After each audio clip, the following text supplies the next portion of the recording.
তুমি পাশে থাকলে মনে হয় পৃথিবীর সব থেকে সুখী মানুষটা হয়তো আমি।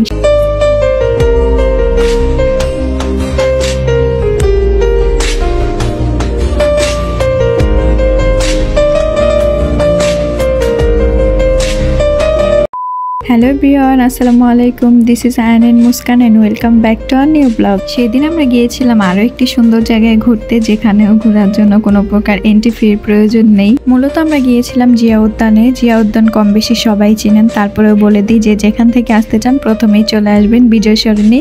বিজয় সরণির একদম পাশেই জিয়া উদ্যান। দেখেন ভাইয়া তো এদিকে সকাল সকাল এসে ঝালমুড়ি খাওয়া শুরু করে দিচ্ছে, আর আমরা দুজনে হাঁটতে হাঁটতে একদম চলে আসছি জিয়া উদ্যানে। ভিতরে যেতেই তাদের বিশেষ কিছু বিজ্ঞপ্তি দেওয়া আছে, যেগুলো আপনারা অবশ্যই পড়ে নেবেন। আমরাও একটু দাঁড়িয়ে পড়ে নিচ্ছিলাম। দেন সামনের দিকে হাঁটা শুরু করলাম। আমরা গল্প করতেছি আর হাঁটতেছি। জিয়া উদ্যানে ঠিক অপোজিটেই ছিল সংসদ ভবন। সো আপনারা এখানে গেলে জিয়া উদ্যানে ঘুরেও আসতে পারবেন, সাথে সংসদ ভবনও দেখে আসতে পারবেন। জায়গাটা বেশ বড় এবং খোলামেলা, আপনারা ঘুরেও মজা পাবেন। সাথে এই লেক পার্কটাও বেশ সুন্দর, এখানে বসে সবাই আড্ডা দেয়, বিশ্রাম করে।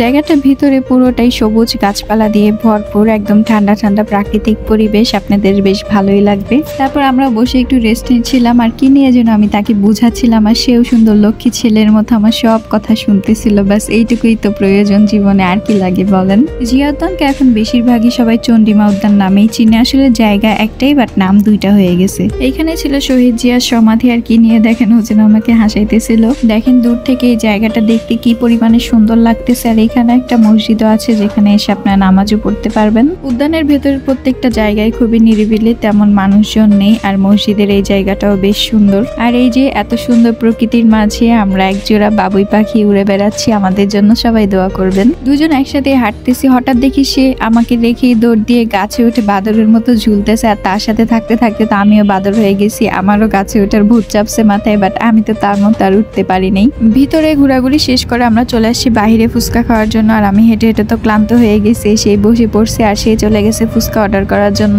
অন্য কিছু ভুলে গেল, আমাকে আগে খাইয়ে দেওয়ার কথা সে কখনোই ভুলে না, যেটা আমি মাঝে মাঝে ভুলে যাই, বাট এটা তার কখনোই ভুল হয় না। সে সবসময় বলে যে তুমি আমার খুব শখের একটা মানুষ।